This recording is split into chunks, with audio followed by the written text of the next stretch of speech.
Bonsoir et bienvenue à toutes et tous sur votre nouveau rendez-vous football, appelé Need for Football. Plusieurs émissions vont voir le jour ici, où tous les footballs sont les bienvenus. Que ça soit football professionnel, amateur, foot féminin, les championnats français et européens, les gardiens de but et bien d'autres choses autour du ballon rond. Nous vous remercions pour votre écoute et sachez que vous avez la possibilité de nous suivre sur nos réseaux sociaux, Facebook et Instagram, en inscrivant Need for Football tout simplement. N'hésitez pas à vous abonner et partager nos publications. Donc ce soir, pour cette première émission, nous allons vous parler d'un poste si particulier, le gardien de but, avec notre équipe de chroniqueurs et de superbes invités. Nous allons donc passer à présent aux présentations. On va commencer par les chroniqueurs. Et le premier chroniqueur de ce soir, il s'agit de Benoît. Bonsoir Benoît. Bonsoir tout le monde et bienvenue sur l'émission où j'espère que nous allons passer un bon moment tous ensemble. Absolument, bienvenue Benoît. Tu vas avoir un très grand rôle ce soir. Tu vas passer aux interviews, mais on n'en dit pas plus pour le moment. On enchaîne avec notre deuxième chroniqueur du soir. Il s'agit de Mohamed Larage. Bonsoir Mohamed. Salut Will, salut tout le monde.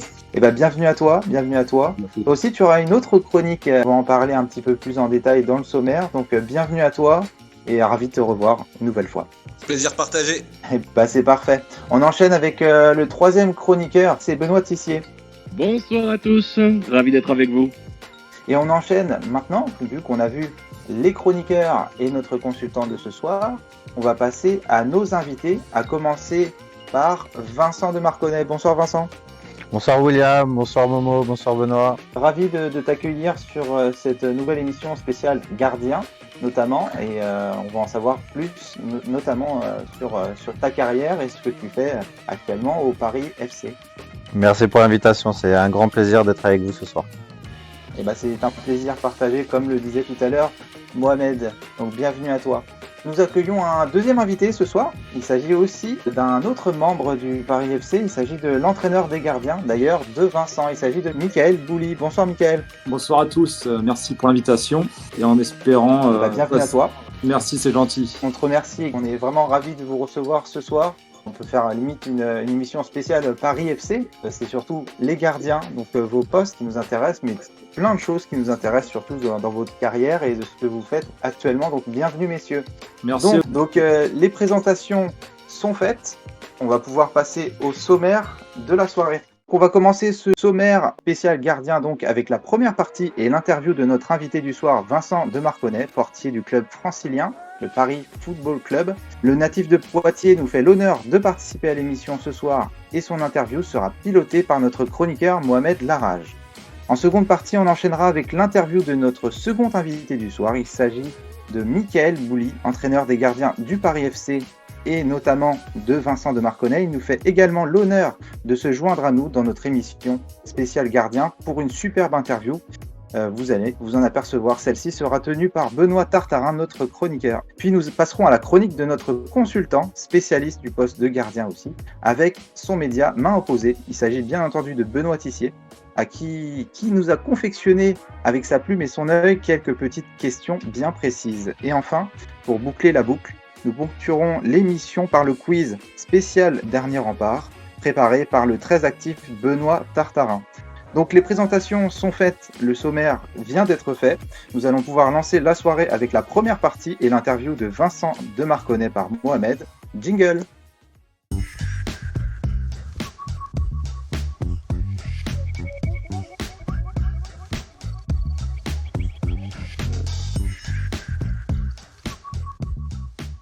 Et oui, donc on commence très fort avec une superbe interview qui va être menée par notre chroniqueur phare, si je peux m'exprimer ainsi. Il s'agit de Mohamed Larage qui va nous présenter le très grand gardien du Paris FC. Donc messieurs, c'est à vous.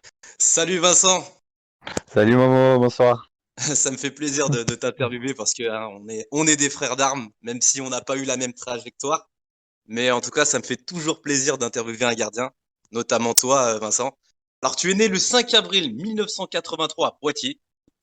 Tu fais 1m80, tu as évolué au stade olympique Châtelleraudais. Tu es un peu le phénix qui renaît de ses cendres, où tu as connu des moments de galère au début de ta carrière et des blessures graves aux genoux. Mais ta force de caractère t'a permis de rien lâcher. Tu es passé par les Sables d'Olonne, Le Mans, Romorantin jusqu'en 2008, où tu signes au Paris FC.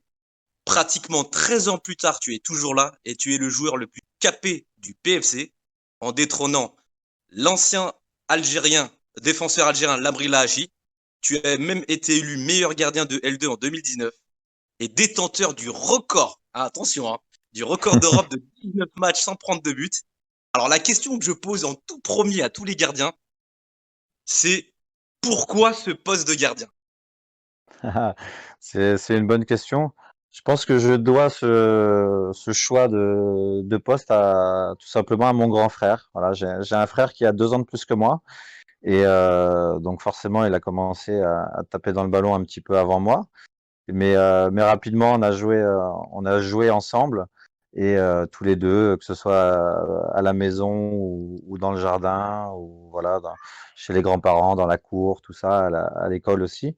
Et voilà, étant plus grand que moi, bah, c'était un peu lui qui dirigeait, qui me commandait, donc il me mettait dans les buts et il m'allumait un peu la tronche, tout simplement. Donc du coup, le goût d'être à ce poste, d'être gardien de but, de plonger, de faire des arrêts est venu certainement comme ça. Et en plus, j'ai eu la chance de démarrer un petit peu plus tôt parce que mon frère avait pu avoir une licence débutant avant moi. Et lors d'un plateau débutant de mon frère, et du coup, on était là-bas en famille et son équipe n'avait pas de gardien. Donc du coup, mon père a dit, bah, cherchez pas plus loin, on a le petit qui est là. Et du coup, j'ai démarré, j'ai fait le plateau débutant comme ça dans les buts avec des plus grands que moi. Et dès que j'ai pu avoir une licence, prendre une licence, avoir l'âge nécessaire pour le faire, et ben je l'ai fait. Et puis j'avais envie d'être gardien de but, tout simplement. Donc c'est comme ça que l'histoire a démarré. Alors toi qui as traversé à peu près toutes les générations, la génération 90, 2000, 2010, maintenant 2020, est-ce que tu as Mhm. eu des modèles de gardiens? Est-ce que par exemple, quand tu as débuté vers débutant poussin et moins de 13, dans les Ouais. années 90, c'était les gardiens qui étaient numéro un à l'époque, c'était Bernard Lama, Barthez, Charbonnier. Est-ce que tu t'es inspiré d'eux en fait? Ouais, beaucoup. Notamment Fabien Barthez, qui était référence à l'époque et qui avait déjà un jeu un peu assez moderne pour le moment, avec un super jeu au pied, des belles demi-volées, des sorties un peu kamikazes. Voilà. Et du coup, et pareil aussi dans le style, il jouait en short, il coupait les manches de ses maillots, donc Ouais. tout ça faisait que voilà. En tant que jeune gardien, ça m'a beaucoup plu, beaucoup inspiré, et c'était la référence à l'époque. Mais c'est bien que tu aies cité aussi Lionel Charbonnier, parce que étant J'aurais pu natif dire Letizy aussi, hein.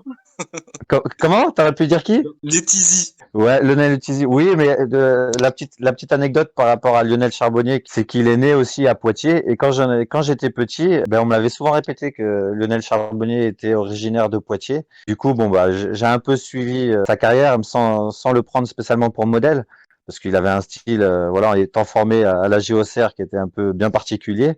Mais j'ai quand même suivi sa carrière aussi.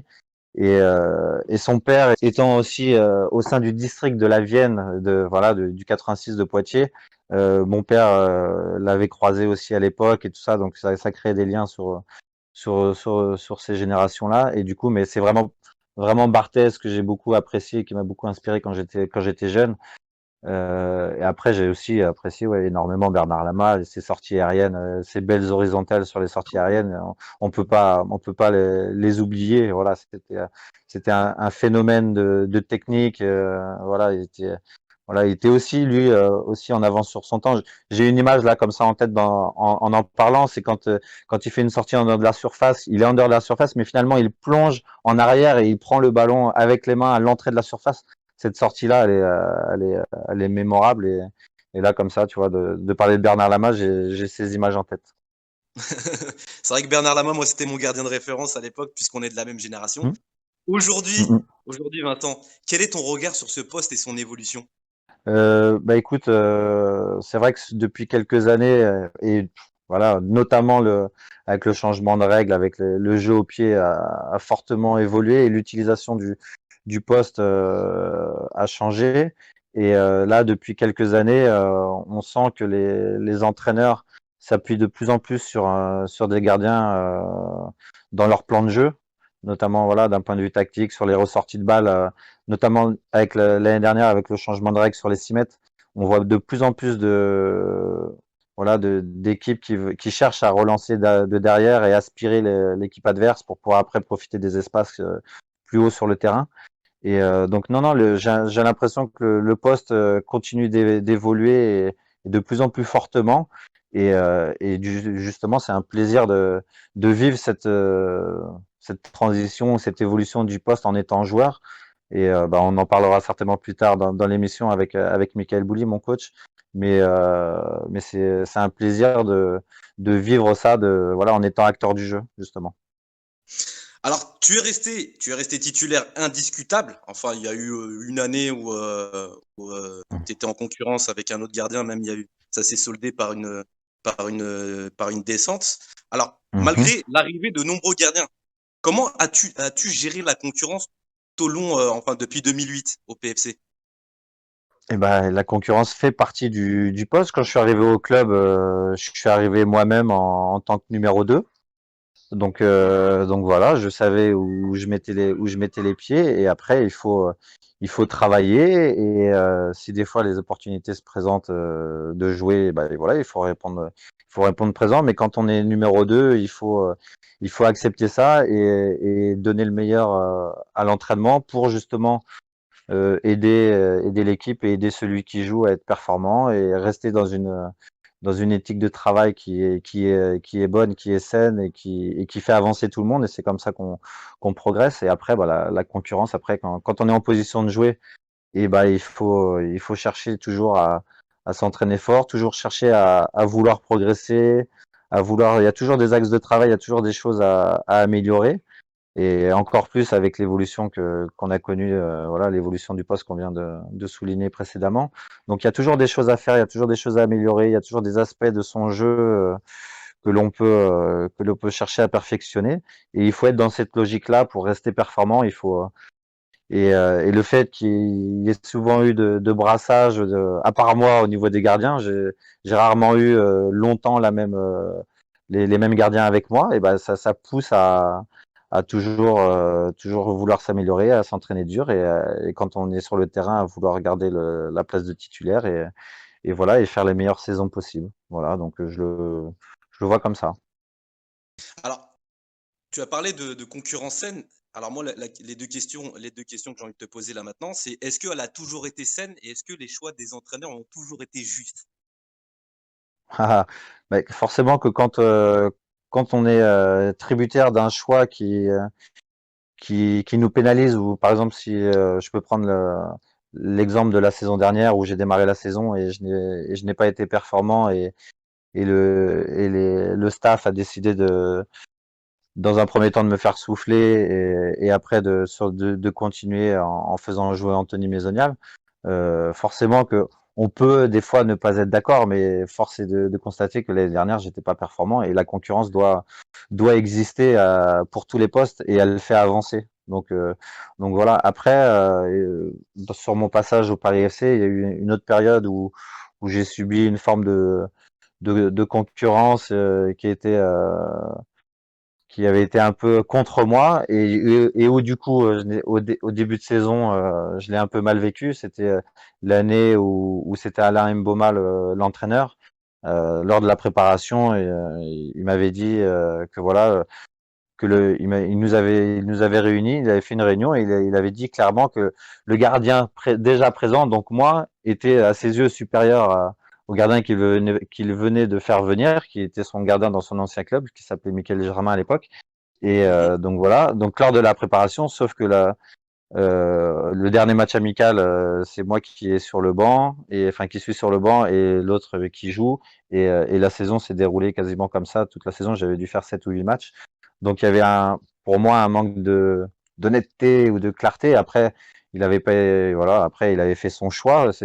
Voilà, l'entraîneur est là pour ça, mais les choses n'avaient pas été dites clairement ou établies d'une façon tout à fait juste selon moi toujours. Après, Michael Germain avait joué dans les buts du Paris FC et avait fait plutôt une bonne saison.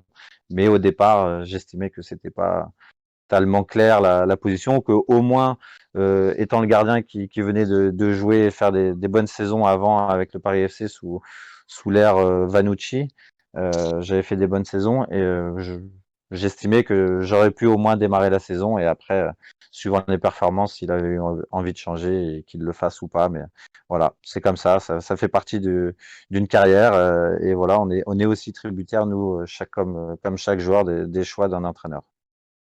Alors, avec toi, j'ai envie d'évoquer deux beaux souvenirs. Mhm. Alors, dis-moi, qu'as-tu ressenti lorsque tu étais détenteur du record d'invincibilité et ce fameux titre de meilleur gardien en 2019?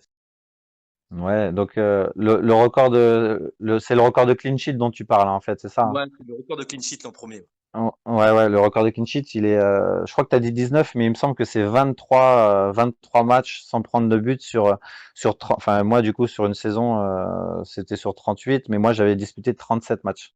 J'en avais raté un, D'accord, donc 23 matchs sur 37 sans prendre de but, c'est, encore mieux.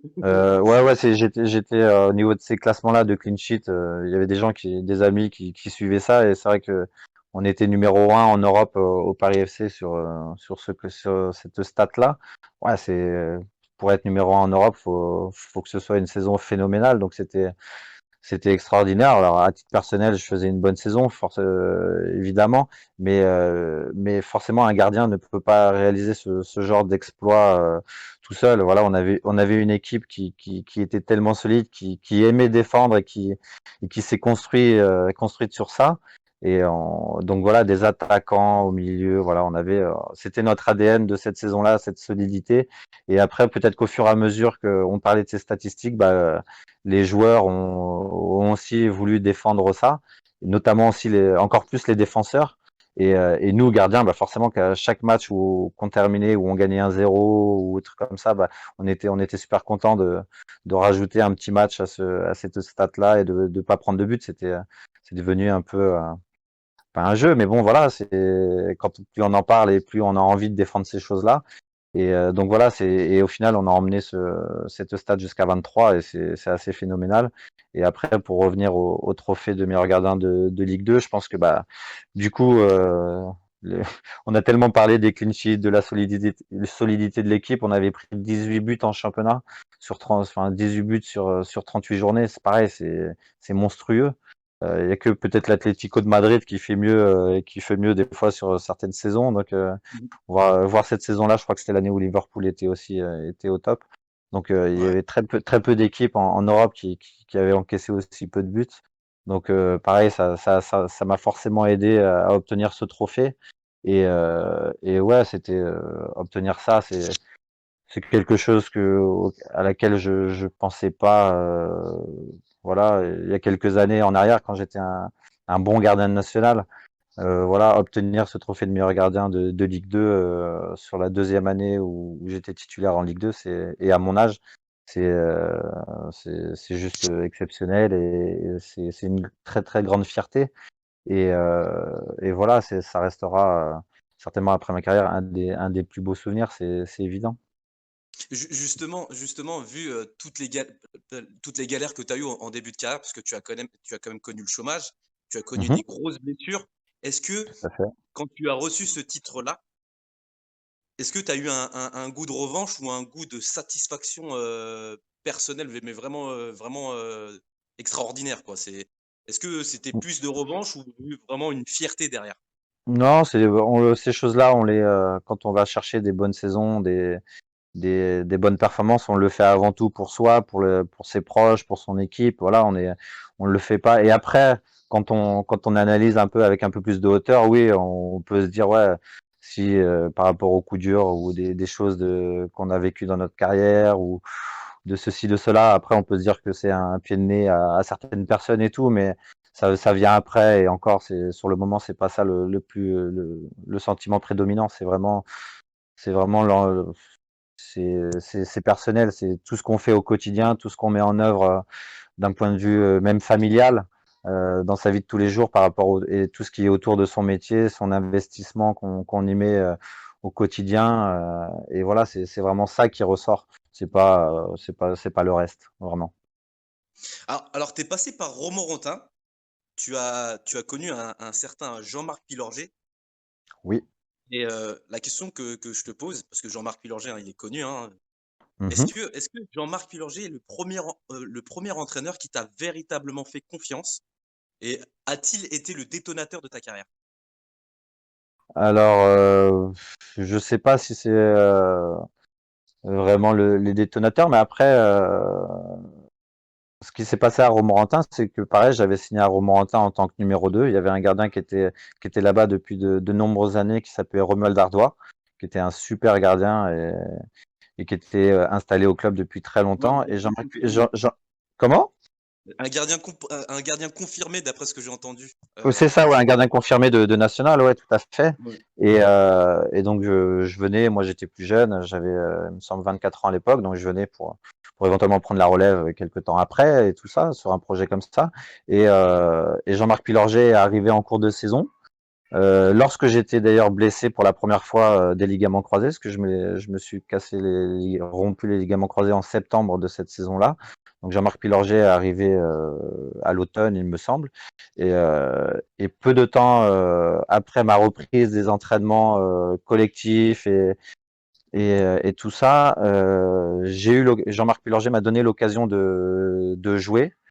Et du coup, bah, j'ai pu enchaîner il me semble, 6 ou 7 matchs en national. Donc, il a pu voir, bah, déjà, il avait vu déjà à travers les entraînements que, voilà, mais certainement mes qualités. Et il n'a pas eu peur de me mettre sur le terrain. Et une fois parce que la première fois que j'ai joué, Romuald Dardois avait pris un carton rouge.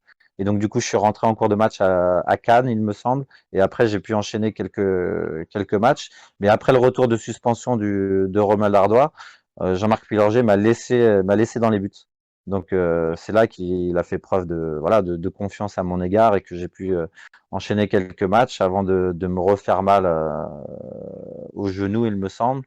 Mais et puis après la fin de saison à Romorantin, pas très bien passé parce que finalement on était relégué en CFA et Jean-Marc Pilorget enfin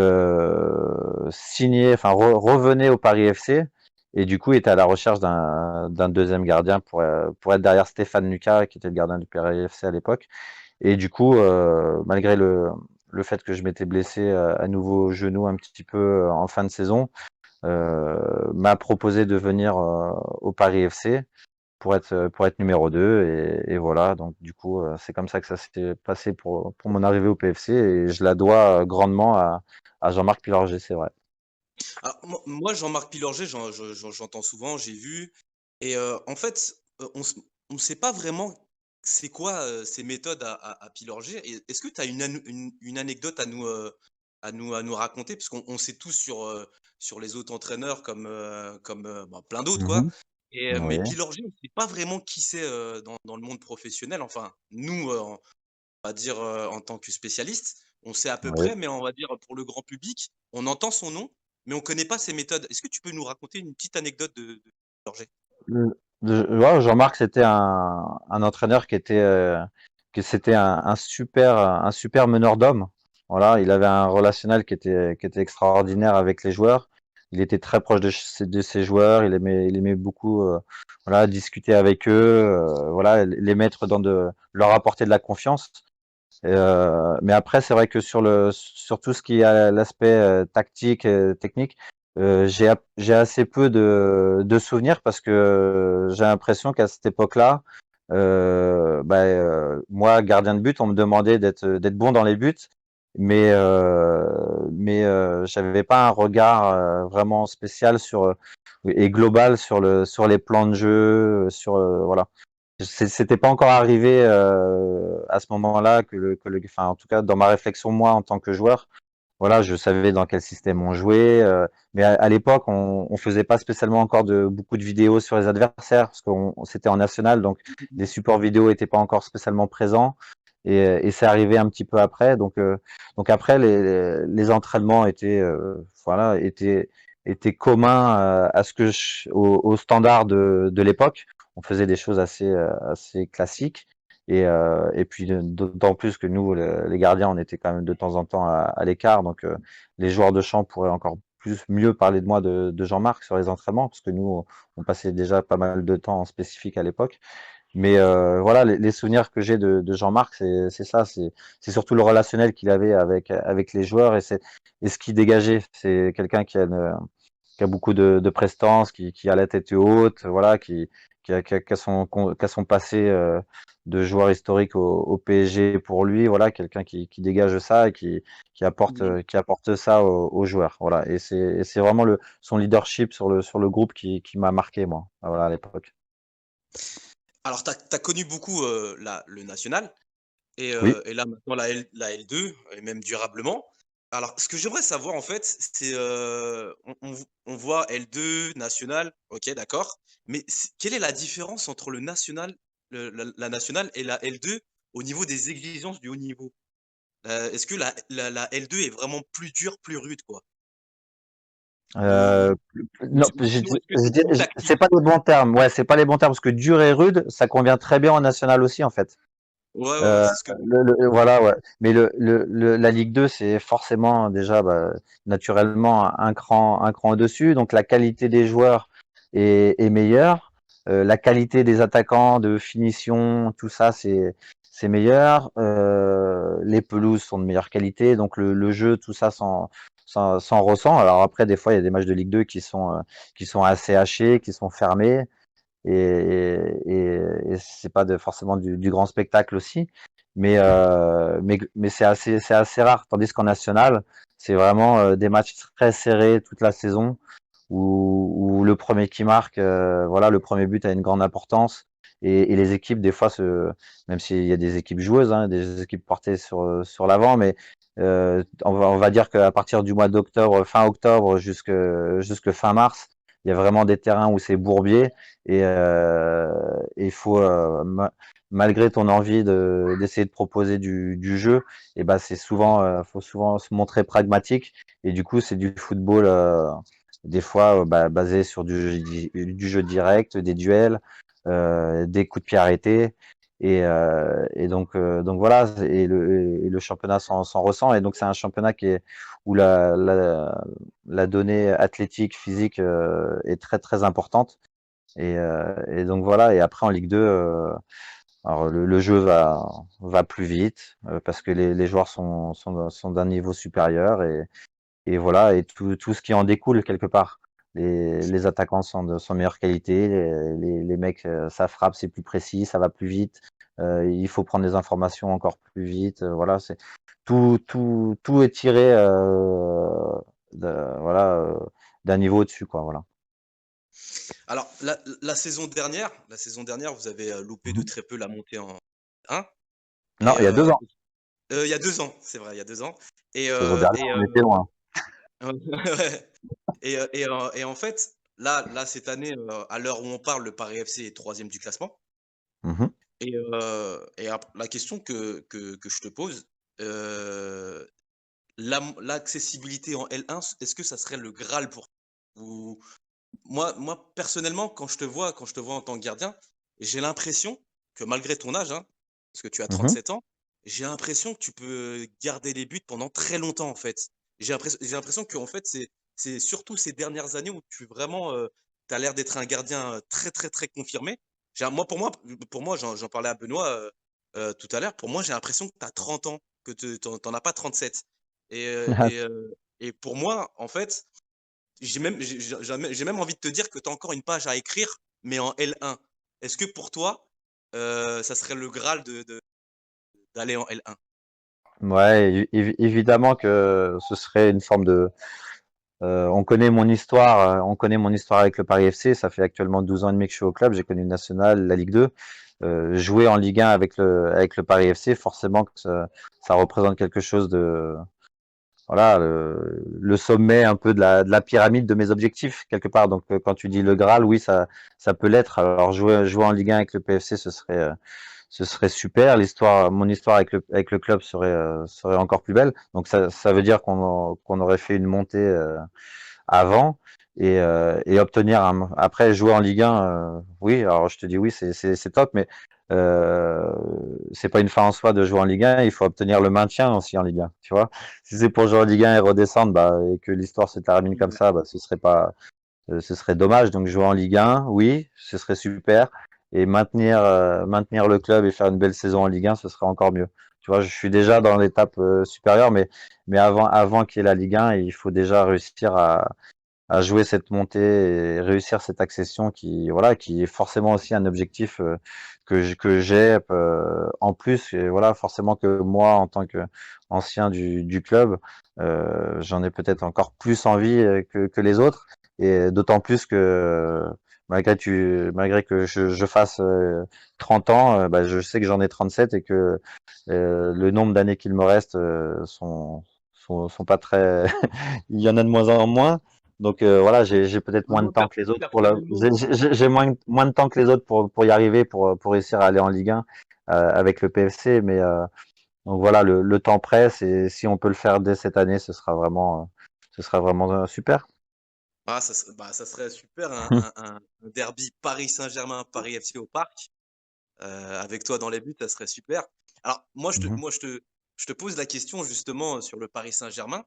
Alors, mhm. vous, c'est une question que j'ai toujours voulu poser aux joueurs et même aux dirigeants du Paris FC. Comment vous D'accord. percevez le Paris Saint-Germain? Est-ce que vous les voyez comme des modèles? Est-ce que vous les voyez comme des grands frères ou plutôt comme des rivaux ou, peut-être que vous en foutez, quoi? Non, non, non. Alors déjà, on les voit pas comme des rivaux. Déjà, c'est évident. On les voit comme euh, comme les gens du grand public peuvent les voir. Alors il y en a qui aiment, il y en a qui aiment pas. Mais forcément que c'est le top du foot européen, voire mondial. Donc on a plaisir à les voir jouer. Moi je suis derrière le PSG. Que ce soit, je suis pas spécialement supporter d'une équipe, par exemple pour le championnat, pour la Ligue 1, mais en tout cas quand le PSG joue en Ligue des Champions, je suis à fond derrière le PSG parce C'est que normal. j'ai envie qu'il représente du mieux le foot français et que derrière, si les clubs de français réussissent bien en Coupe d'Europe, c'est tout le foot français qui en tirera les bénéfices. Donc je suis pas débile et je soutiens à fond tous les clubs français en Coupe d'Europe. Mais après on peut pas se comparer les joueurs du PFC et les joueurs du PSG. Tout simplement pour moi c'est pas comparable. Même les autres clubs de Ligue 1 sont très peu comparables au PSG. Ils sont tellement dans une autre galaxie, une autre sphère que c'est pas tout. Voilà, les deux clubs ont un passé en commun. Voilà, c'est historique, mais après, les deux clubs n'ont plus rien à voir l'un et l'autre. Donc voilà, il y a pas, il y a pas de comparaison à avoir. Le PSG cherche à gagner la Ligue des Champions. Nous, le PFC cherche à grandir et à monter en Ligue 1 à moyen terme et à se développer. Et le projet est misé sur la formation et tout ça. Donc c'est juste pas comparable pour moi. Donc et après nous joueurs, les joueurs du PSG, oui, on peut les voir comme des modèles et oui, comme on les voit comme on voit tous les grands joueurs. Voilà, mais c'est tout. Vincent, même si Mhm. encore, tu as encore des années, encore des belles années, j'espère, en Ligue 1 la saison prochaine, hein, Allez, que soyons fous. soyons fous, hein. Bon, on va, hein, même si on a vu Buffon mercredi dernier contre le FC Barcelone à 42 ans, donc il est toujours au top. Mais il te reste encore de nombreuses années. Bon, tu es plus Mhm. proche de la fin que du début. Est-ce que Évidemment. est-ce que après ta carrière, tu aimerais rester dans le monde du foot? Est-ce que comment dire, Mhm. tu voudrais épouser une carrière d'entraîneur ou est-ce que tu as d'autres projets? C'est une bonne question. C'est pas complètement défini dans mon esprit. C'est quelque chose auquel je pense régulièrement, mais j'arrive pas spécialement à savoir.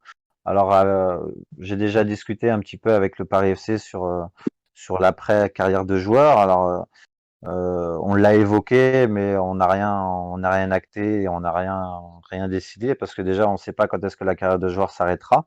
Alors je suis en fin de contrat, c'est au mois de juin 2021, donc peut-être que ça s'arrêtera dans 6 mois, mais pour le moment la tendance serait plus à prolonger le plaisir et à continuer d'être joueur la saison prochaine. Mais on verra en temps voulu les discussions qu'on aura et les volontés de toutes les parties. Mais au jour d'aujourd'hui, tu vois, j'ai envie de te dire que si jamais je devais rester dans le milieu du foot et admettons proche des terrains, je me verrais peut-être plus axé sur les gardiens plutôt que d'avoir une équipe, voilà, une équipe de jeunes ou être entraîneur général ou adjoint. Pour le moment, je me sentirais plus en la capacité d'aider pour les gardiens plutôt que d'être voilà entraîneur principal.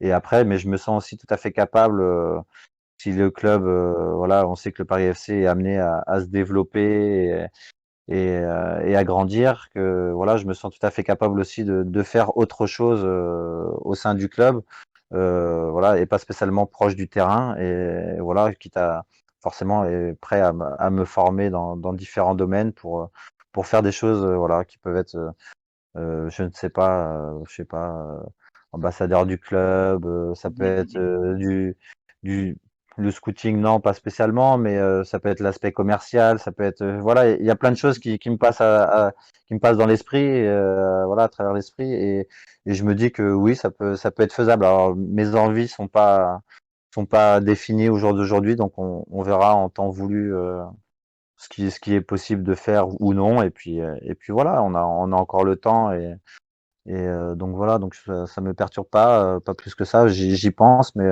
je me sens capable de faire pas mal de choses. Voilà. Dernière question. Allez. Es-tu fier de ton parcours qui n'est quand même bien sûr pas fini? Et qu'est-ce qu'on peut Ouais. te souhaiter? Alors fier, oui, oui, oui, il faut être fier de ce que j'ai fait. Il faut que j'en sois fier. En tout cas, c'est les échos que j'ai des amis, des proches, de la famille, et encore plus avec ce qui s'est passé ce week-end et le record de matchs joués au sein du club, où j'ai reçu énormément de messages, où les gens me disent que voilà, sont tellement contents pour moi et que me disent que c'est mérité et tout ça.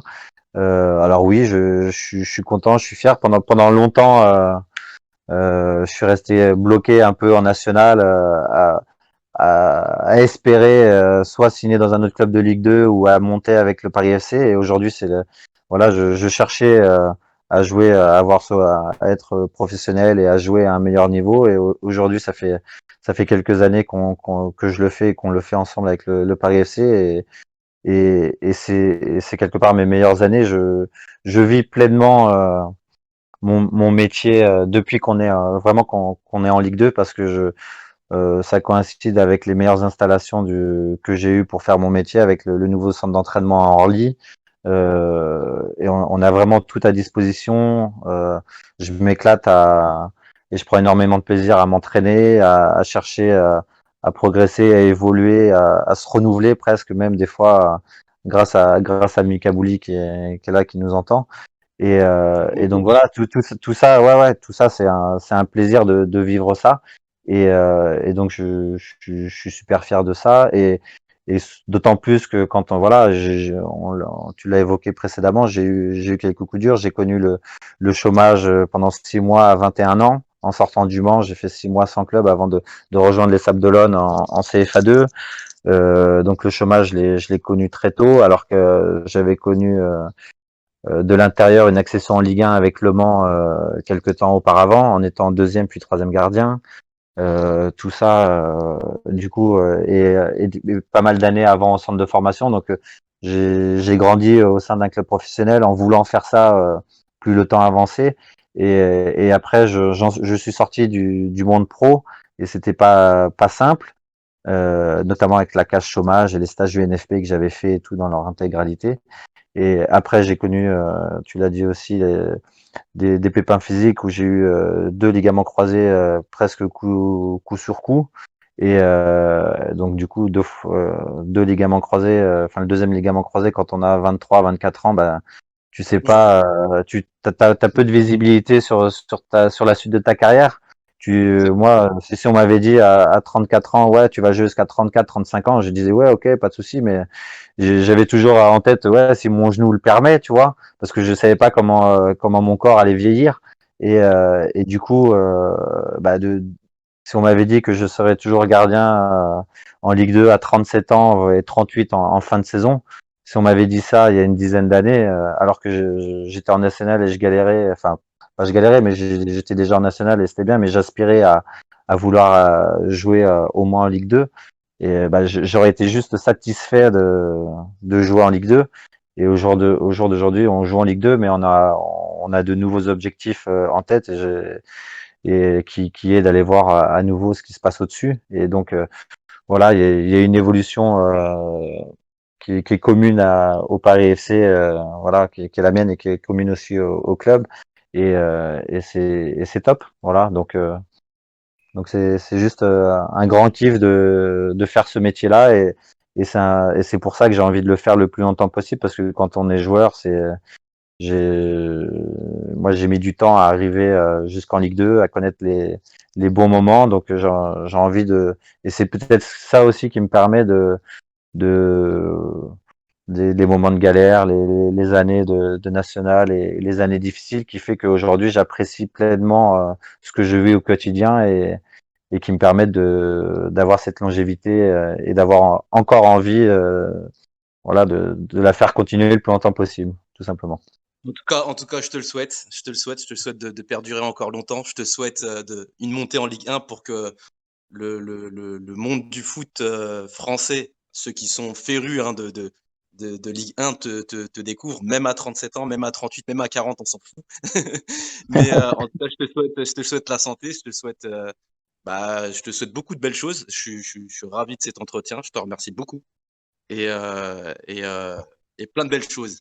Donc, Will, je te repasse l'antenne. C'était un plaisir d'avoir pu interviewer Monsieur de Marconnet et, et, euh, et comment dire, vraiment, les gardiens qui soient de Ligue 1, Ligue 2 nationale sont vraiment mes frères d'armes.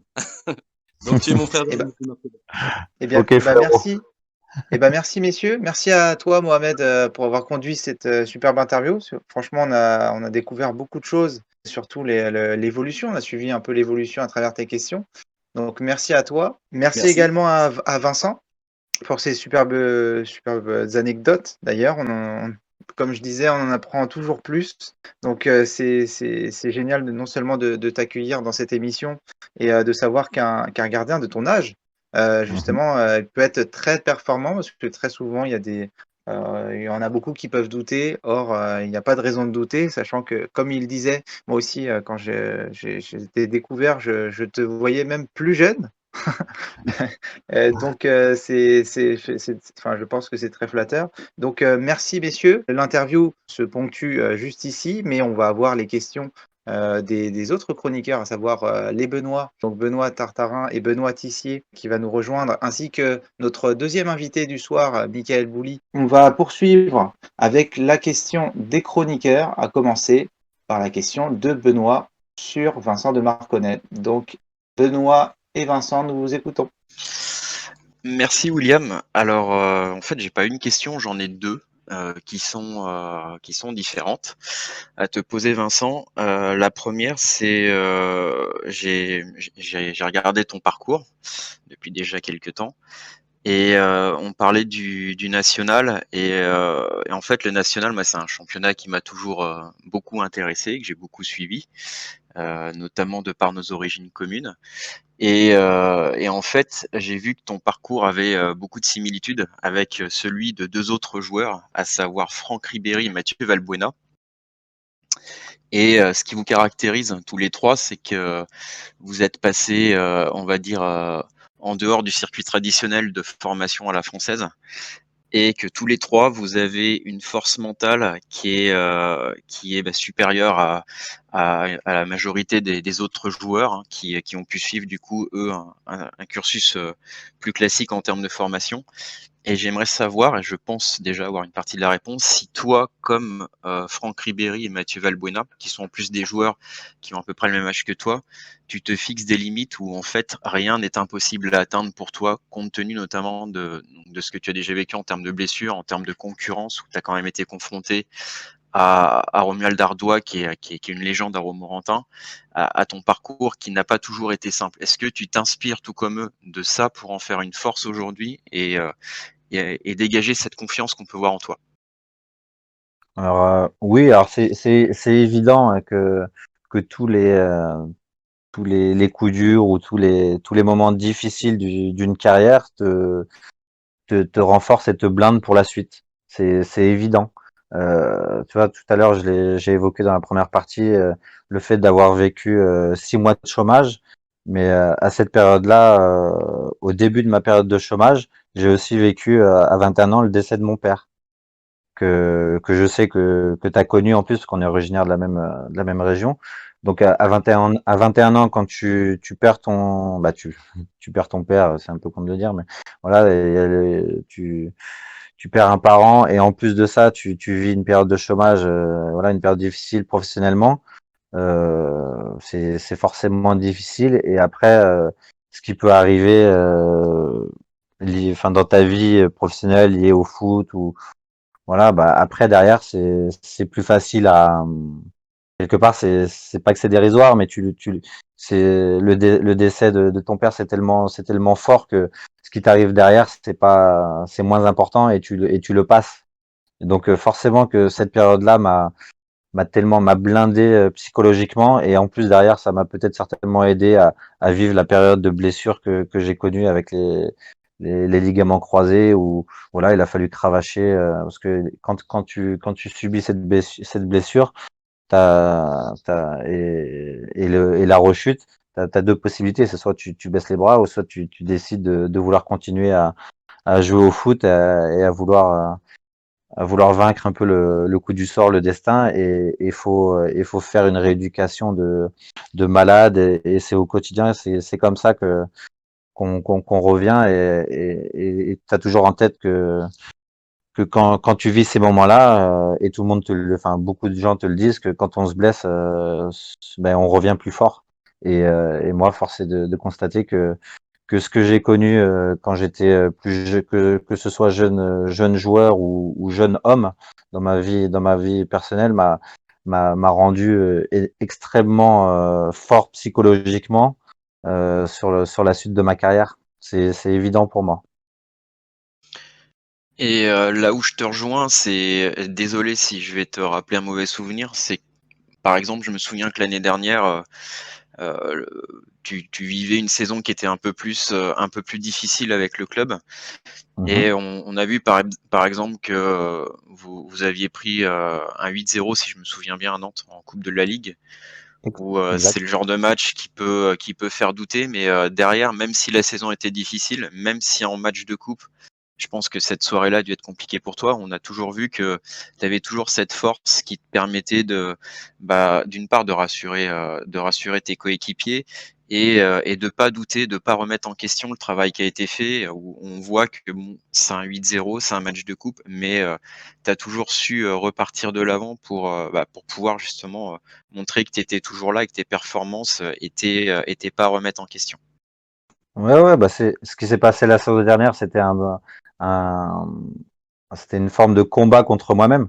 Voilà, on sait que quand à 36 ans, après avoir obtenu les lauriers, les honneurs du trophée et tout ça, après on devient pas bon, enfin nul sur le terrain du jour au lendemain.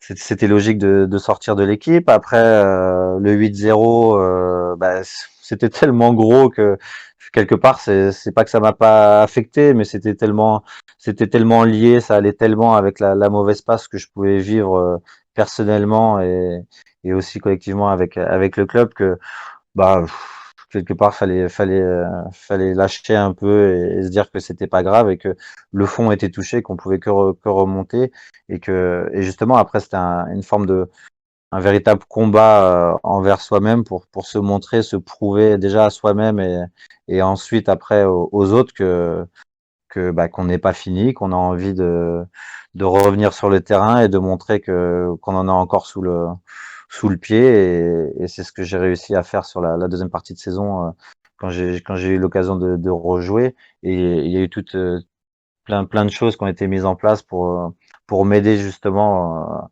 à redresser la barre, comme on dit, et à redevenir le bon gardien que j'étais. Voilà, j'étais un peu dans le trou. Ça a été un engrenage un peu difficile sur le début de saison où voilà, il y avait trop de choses négatives et du coup voilà. Mais ça a été une période qui a été riche aussi voilà de plein d'enseignements. Voilà, c'est dans ces moments-là où on en apprend davantage sur soi déjà et sur les gens qui nous entourent et sur les gens avec qui on travaille aussi.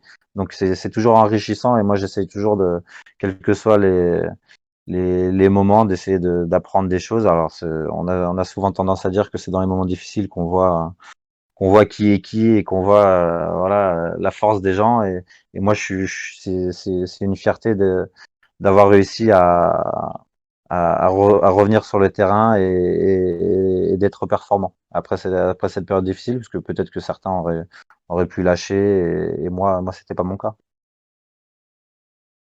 Merci Vincent. J'aurais une autre question Mhm. sur un sujet un peu différent.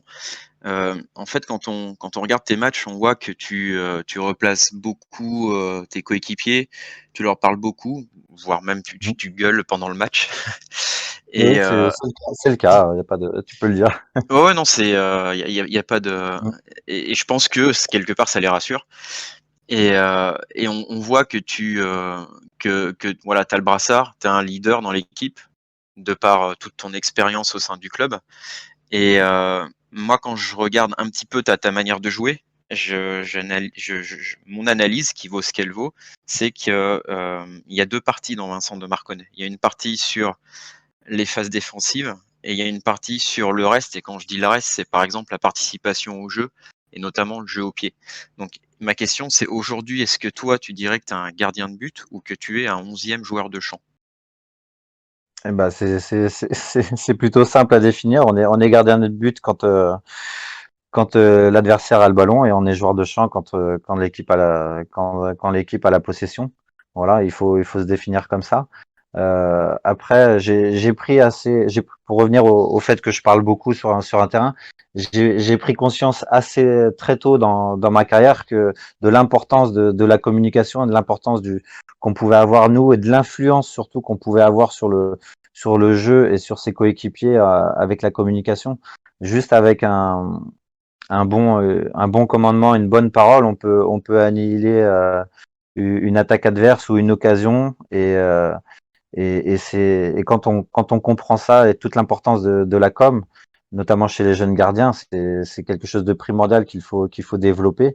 Et moi, c'est aussi important. Je pense que si moi j'étais coach, j'aimerais avoir un gardien qui communique beaucoup parce que c'est un rôle stratégique et c'est d'une importance voilà vraiment vitale. Et donc voilà, donc moi je termine souvent les matchs avec la voix un peu cassée, enrouée. Et en plus, bon, bah, à Charletti, même quand c'est pas le huis clos en Ligue 2, il y a très peu de stades où on ne s'entend pas. Donc c'est facile de communiquer et c'est très bien de le faire et il faut le faire. Voilà.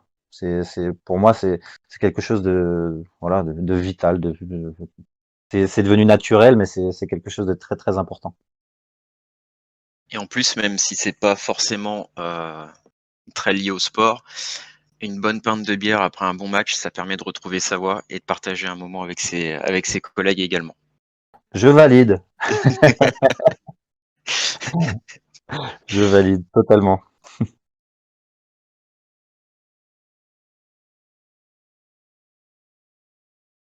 Merci messieurs. Merci pour ces questions. Donc, merci à toi, Benoît, pour nous avoir éclairci un petit peu sur non seulement capital le rôle capital du gardien, comme tu l'as dit.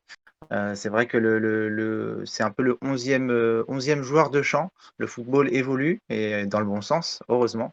Donc, c'est vrai on est friand de voir un gardien qui prend part au jeu. Je pense que c'est des bonnes choses à voir en tout cas. Donc, messieurs, on va passer aux dernières questions. Pardon. je vais en profiter justement pour placer quelques-unes de mes questions aussi. Donc, Vincent, il y a une chose que j'aimerais savoir. Donc, alors, vous m'entendez là? Oui, Oui. Ah non, parce qu'apparemment, voilà, il y avait des problèmes de son. Donc, je continue. Donc, Vincent, il y a une chose que je voulais savoir par rapport à ta carrière. Tu vas me dire, c'est peut-être une question bête ou pas. Je voulais savoir quelles sont les qualités principales d'un gardien pour toi. Et dans cette question, je voulais inclure une sous-question. Est-ce que pour toi, la taille d'un gardien, c'est important? Parce qu'on rappelle que tu fais mhm, 1,80 m, si mes informations sont bonnes. c'est Donc, ça. on va dire que c'est une question qui peut, qui peut être bête, oui, parce que enfin, on va dire que tu es dans la moyenne basse des gardiens. Et Oui, oui, est-ce que, tu peux même dire que je suis presque petit. Ça oui, peut presque se par dire. Oui, rapport aux oui, oui, oui. gardiens, en tout cas, Mm, mm, mm. est-ce que pour toi, ça te dessert dans ta carrière ou justement tu trouves que tu te démarques des autres et pour toi, tu trouves c'est pas une qualité importante, enfin, c'est pas une qualité primordiale, qu'il y a d'autres choses à avoir avant? Alors, c'est la taille, c'est quand même quelque chose d'important. Alors moi, par contre, je fais 1,80 m et je dois faire avec. Donc, c'est possible que ça m'ait desservi pendant ma carrière. Peut-être que ça m'a refermé des portes. Peut-être que ça m'a freiné dans mon évolution. Parce que peut-être que des clubs ou des entraîneurs pouvaient être intéressés par mon profil de gardien ou mes qualités. Mais quand ils regardaient ma taille, ils switchaient, ils passaient à quelqu'un d'autre parce que ils avaient un profil type autre que le mien et ils voulaient peut-être, notamment il y a une dizaine d'années, au moins un gardien qui fasse 1,85 m parce qu'on sait que la taille, ça a forcément des avantages et voilà. Alors après, ouais, moi j'aurais bien aimé faire quelques centimètres de plus, hein, ça m'aurait pas déplu parce que j'estime que oui, c'est quand même les centimètres et la taille, c'est quand même quelque chose d'important pour un gardien de but. Si si j'étais entraîneur, bah, à qualité euh, à qualité équivalente, bah, je prendrais le plus grand des gardiens. Mais après, ce qu'il faut comme qualité, donc moi, notamment, je parle pour moi, mais donc j'ai un profil où je fais 1,80 m et je suis pas le plus grand des gardiens, donc je dois faire différemment. Alors il faut que je sois, pour compenser ce petit manque de centimètres, il faut que je sois tout le temps bien placé. C'est primordial, c'est quelque chose de très important. Il faut que j'ai une analyse du jeu et une compréhension du jeu qui soit parfaite pour justement pour être bien placé. Parce que si moi je suis pas bien placé, bah je vais pas pouvoir compter sur mon envergure pour rattraper le truc. Donc Donc, voilà, il faut. Oui, vas-y, donc William. tu dois un peu compenser un petit peu alors pas ce retard, mais ce C'est un pour handicap, toi est pas quasiment. un léger Ce défaut. déficit. Ce déficit, non, c'est un déficit que je peux avoir par rapport à d'autres gardiens. C'est pas, ça me gêne pas de le dire, hein.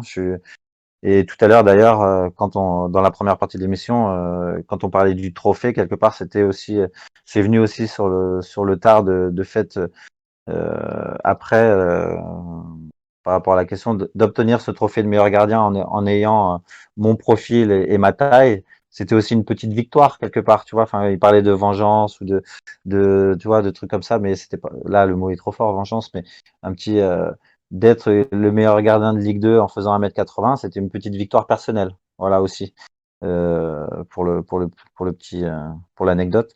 Mais forcément que moi, je peux pas compter sur mon envergure, donc il faut que j'utilise tout ce que je peux et notamment ma tête pour être bien placé, pour bien lire le jeu, pour prendre les bonnes informations et jouer sur d'autres qualités. Voilà. Très bien, très bien. Bah, merci à toi, Vincent. Je voulais poser une seconde question aussi. Mhm. Alors, on a parlé donc de ton trophée de meilleur gardien de Ligue 2. je voulais savoir, hormis ce souvenir qui est forcément un souvenir heureux, comme tu le disais, c'était une Mhm. revanche, as-tu d'autres souvenirs marquants dans ta carrière? Alors, pas forcément au PFC, mais dans ta carrière générale. Je pose la question parce que Mhm. comme on disait, tu as 38 ans, donc quelque part, tu es peut-être plus 30 proche de. 37. Tu as bientôt 38 ans, S'il te pardon, tu auras plaît. 38 ans le 5 avril. Je suis tatillon, Euh, excuse-moi, mais Non, bien sûr. Non, je comprends, hein, je comprends tout à fait. Quel est le moment marquant de ta carrière, hormis donc le trophée de meilleur gardien de Ligue 2?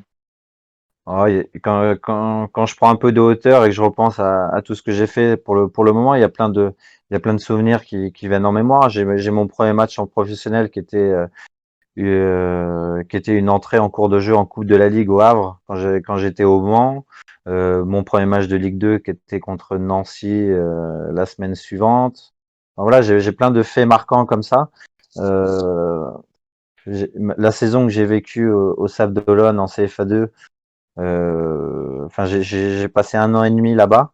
Donc j'ai fait les 6 premiers mois et après j'ai rempilé pour une saison et on a fini la saison en étant deuxième et par une accession et ça reste un souvenir impérissable même dans mon esprit alors que j'étais en CFA2 mais pour moi j'ai vécu une année là-bas qui était juste extraordinaire. Alors c'était dans le monde amateur mais vous connaissez tous les valeurs et ce qu'on peut vivre dans le monde amateur. C'est un souvenir qui est C'est un ancré en sentiment qui est plus moi, fort. Mm. ou pas, qui est pas plus fort, mais c'est voilà, enfin le foot amateur, c'est avec l'ambiance qu'on connaît du foot amateur, les troisième mi-temps, tout ça, les déplacements qui étaient en minibus dans des hôtels approximatifs et tout. Enfin voilà, tout ça, c'est ouais non, mais c'est top. C'était des trucs un peu plus à l'arrache et je l'ai connu en sortant du monde pro et ça m'a certainement fait du bien et après ça m'a donné aussi envie. Voilà, enfin ça m'a fait garder les pieds sur terre. Ça m'a remis les pieds sur terre en sortant du monde pro. Et du coup, quand je suis retourné bah, dans le monde professionnel, que ce soit en national et après en Ligue 2, bah, j'avais ce bagage-là supplémentaire. Et du coup, j'apprécie encore plus grandement bah, voilà, mon quotidien et j'ai certaines valeurs. Je suis un footballeur professionnel, mais quelque part, j'ai des valeurs qui sont celles du footballeur amateur aussi. Ouais, rattaché aux valeurs du foot amateur. Mm, mm, mm. Complètement, ouais. Merci, merci à toi Vincent. Et dernière question pour terminer ces questions pour toi, avant de passer avec l'interview de ton acolyte Mika Bouli juste après. Je voulais savoir, alors, je ne sais pas si c'est une question osée, on va voir ça. Est-ce que tu as eu l'envie ou tu as eu une envie, pourquoi pas, après toutes ces expériences en France, de tenter une expérience à l'étranger? Écoute, oui, c'est une bonne question. C'est pas osé comme question. C'est vrai que mais même que ce soit pas spécialement à l'étranger, mais même dans un autre club, je me dis ça peut me tenter et ça peut me faire bizarre quelque part. Alors j'ai pas envie de partir parce que je suis super heureux au PFC et j'adore mon histoire et je suis complètement épanoui. Mais des fois je me dis ouais qu'est-ce que ça donnerait si j'étais dans un autre club en France. Alors l'étranger c'est encore une autre histoire, une autre aventure. Je pense que ce sera difficile à réaliser parce que je suis bien installé d'un point de vue familial en région parisienne. Après, on ne sait jamais ce qui peut se passer, mais ce sera, je le vivrai pas comme un regret de ne pas avoir vécu d'expérience à l'étranger parce que je sais les difficultés que ça peut comporter pour voilà dans certains cas parce que de par l'expérience que j'ai connu beaucoup de joueurs qui sont partis à l'étranger, qui sont revenus sans être payés, qui ont connu des difficultés ou qui sont partis à l'étranger parce que c'était attractif sur le moment et derrière ça s'est peut-être des fois bien passé ou moins bien passé et que derrière le retour en France est compliqué parce qu'on a tendance à te zapper rapidement. Donc voilà, l'étranger, oui, ça aurait pu être une belle expérience, mais mon histoire et mon destin en a décidé autrement, donc c'est pas un regret, mais voilà, je le prends comme, je me pose même pas la question en fait, je le prends comme ça et et au final, je suis plutôt content de mon histoire. Alors, voilà, elle est plutôt rectiligne parce que j'ai connu même des hauts des bas, mais j'ai connu enfin pas beaucoup de clubs, mais ça me dérange pas du tout. Voilà, c'est pas du tout un problème pour moi d'avoir cette carrière-là et d'avoir une histoire aussi longue avec le PFC, de pas avoir vécu autre chose. Voilà. Déjà en même temps, mon histoire avec le PFC est tellement pas rocambolesque, mais elle a été tellement d'une saison à l'autre tellement Ouais, ça différente que allait au final plus. Ouais, ouais. ça vaut quelques déménagements et quelques changements de club. Quelque part j'ai changé de PFC plusieurs fois, donc mes changements de club je les ai eus. C'est vrai avec les changements Ouais, ouais, d'entraîneur, les changements de ouais, ouais. situation, le fait de monter, Mm, monter 2 fois, donc mm, mm, national et après donc Ligue 2 et là pourquoi pas une nouvelle montée en Ligue 1 cette année, mais en tout cas voilà. c'est tout ce qu'on peut te souhaiter. Merci beaucoup.